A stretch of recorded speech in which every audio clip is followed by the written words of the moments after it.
Hey everyone, and welcome back to Love Yourself Thin. This is episode 245.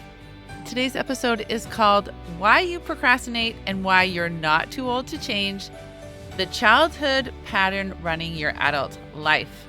My name is Dara Tomasson, and I help women finally uncover why those traditional weight loss strategies don't work. We're going to stop wasting time and actually resolve weight loss so you can have more energy and time and attention to do the things that you really want to do. I myself have lost 55 pounds and kept it off all during perimenopause and menopause. I didn't need to exercise, count calories, or track steps to do that. This is what I help my clients do. Traditional weight loss, all it does is just resolves the symptoms. It doesn't get to the root.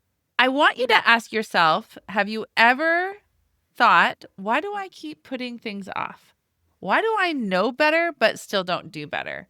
Why does it feel like I keep repeating the same patterns no matter how much I work on myself? Does that sound familiar to you? This episode is for you. You are not lazy. You are not broken, and you are absolutely not too old to change. Here's the truth we don't talk enough about. You only get one crack at childhood. The beliefs that formed back then about who you are and what you need to do to be loved, how to be safe, how to avoid discomfort, those are all calling the shots today. Now, not because you chose them, but because they were planted early and repeated often. As kids, we didn't sit down and logically decide, I think I'm going to become a people pleaser. Or, I know, I'll procrastinate when I'm overwhelmed. Or, how about this one? I'll use food, shopping, or scrolling to soothe myself. But these were just strategies to adapt. What were your specific strategies when things were not good at home? I remember being a teenager and studying for exams or avoiding studying for exams. You know what I would do? I would clean. I would clean my room.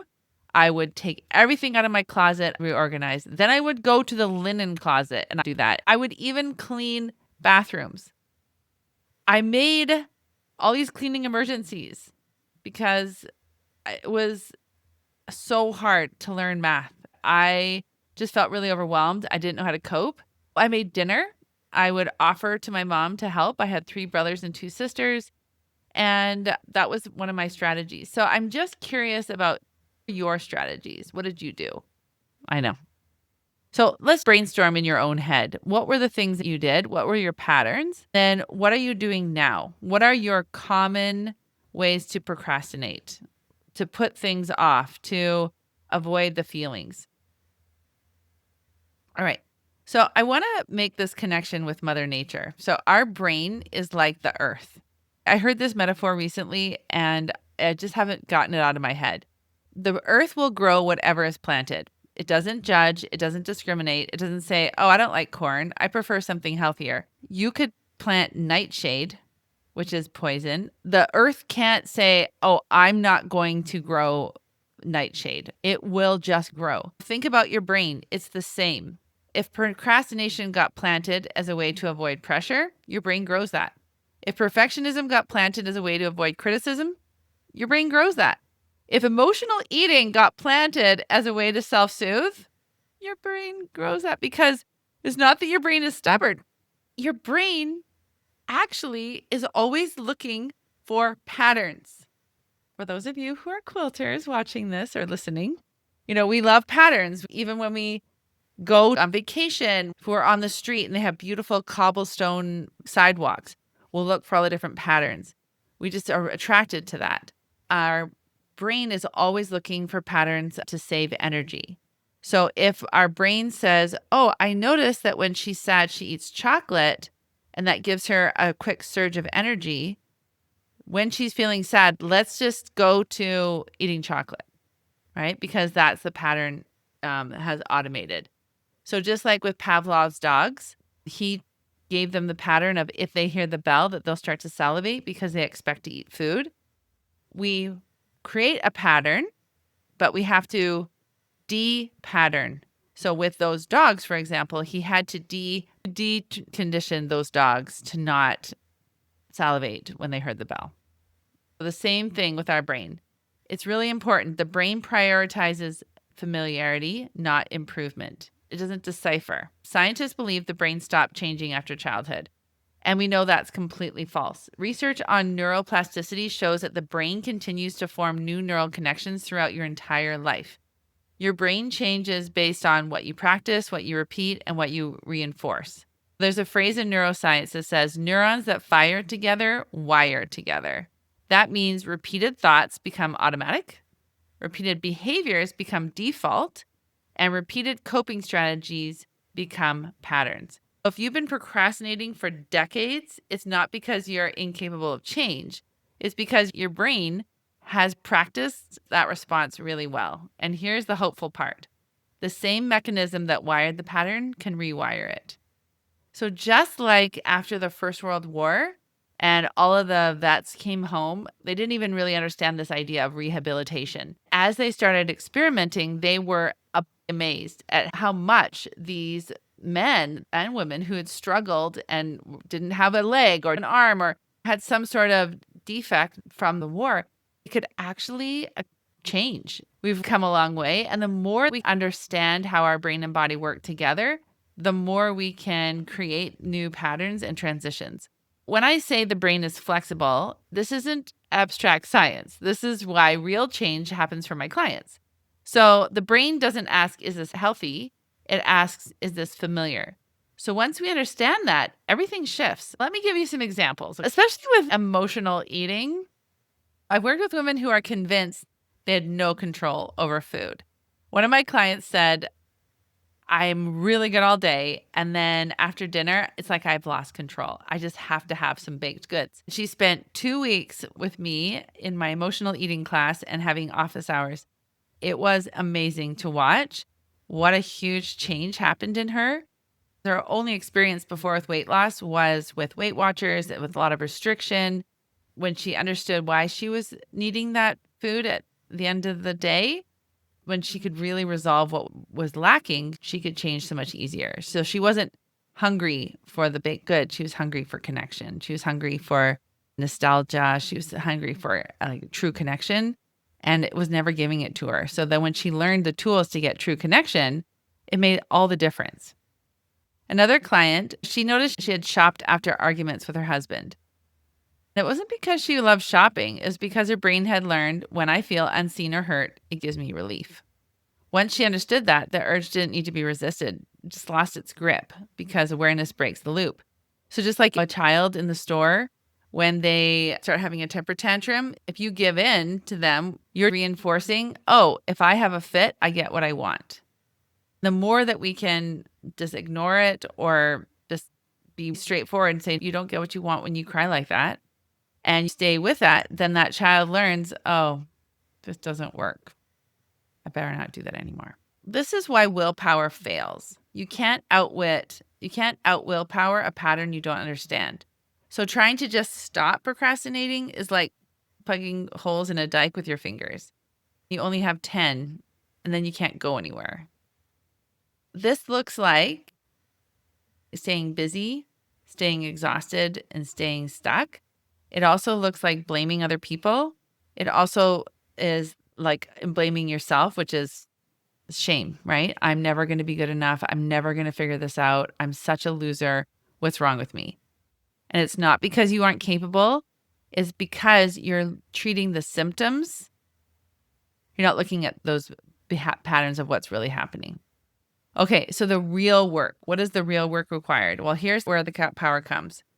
You don't need to erase your past. You don't need to fix your childhood. You need to look at what were the seeds, what were the patterns that I planted as a kid, and I've just been repeating them over and over, and they're just so automatic, I don't even have to think about it.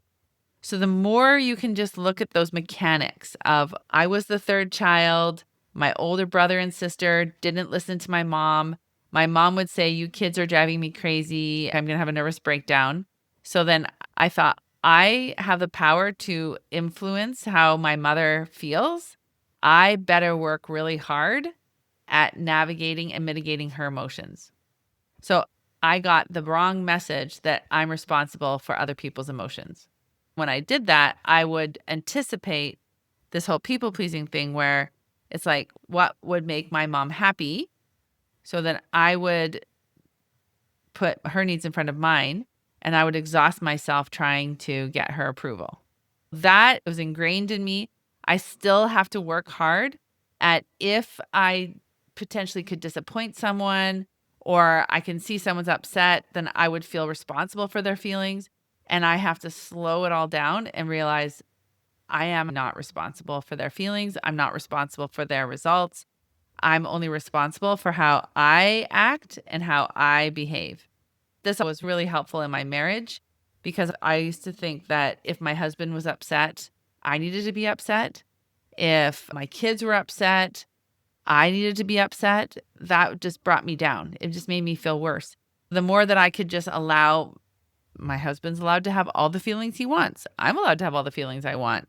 My kids are allowed to have all the feelings they want. I can be supportive. I can be helpful. I can be a really nice and kind mom, but I don't have to own any of their feelings. I can maybe do something nice for them. I can provide support and help. I can be a listening ear, but they are responsible for their own actions. I can be there to support them. The reason we talk about this is that as we only get one crack at our childhood, we only had so many opportunities to learn and grow from them.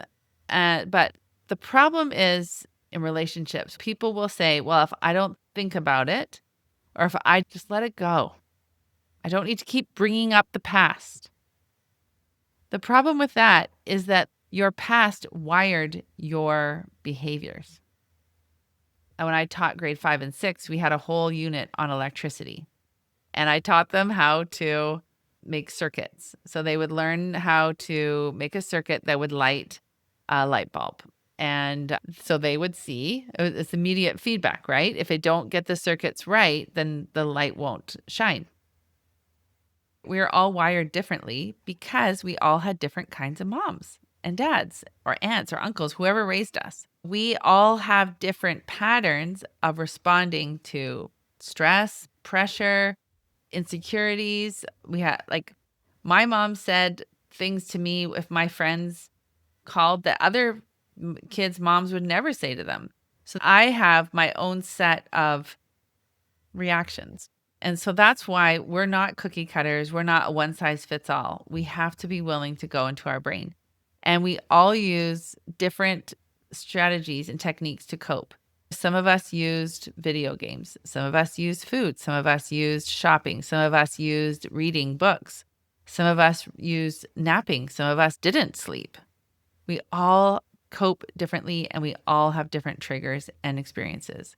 So hopefully with this podcast, you're really starting to open your eyes to why it makes so much sense that weight loss is not a math formula. If weight loss was a math formula, all we'd have to do is be like a calculator and you just put in the formula and we'd all be skinny. We'd all be thin. None of us would have any food issues.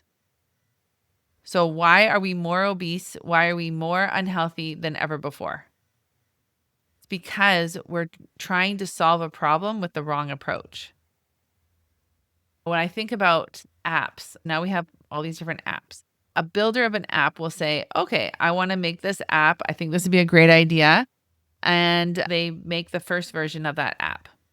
And then after 50 people, 100 people use that app, they realize, oh, there's some glitching here or there's some problems here. So the builders of the app say, you know what, we could do a better job here. So they take what they've learned. It's called fixing the bugs, right? Now you go to your app and it will upgrade. It will make it more effective. As a life coach, that's what I do. I help you go into your brain and say, I'm having some old wiring that's not working. Kind of like in an old house, the wiring starts wearing down and sometimes you have to replace all of it. If you've tried all the different weight loss strategies and you have such a desire to change, it's going to involve you going deep and looking at what's really happening. And I know it's hard. I am still having to, I've lost the weight and I keep it off, but if the weight goes up 5 pounds, that's an indication to me that I'm not being with myself. I'm distracting myself with food. I'm trying to stuff down my feelings. I'm trying to avoid things.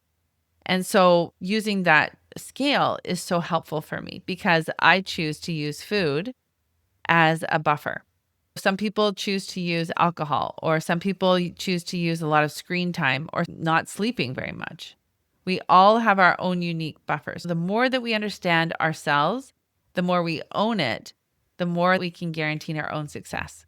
If you see in the show notes, I have an exciting The Quilter's Life Summit coming up April 21st, 22nd, and 23rd. In that summit, we have amazing instructors, and I'm going to be teaching mindset tools to help you finish more projects, be more productive during the day, to procrastinate less, to not be so worried about everything being perfect, and to honor your own time. Stay tuned for next episode where I'm going to be sharing on how to create boundaries so you can enjoy your day and not feel overwhelmed, how to have healthy boundaries to get more done and to feel good in your own skin. Talk to you then. Bye.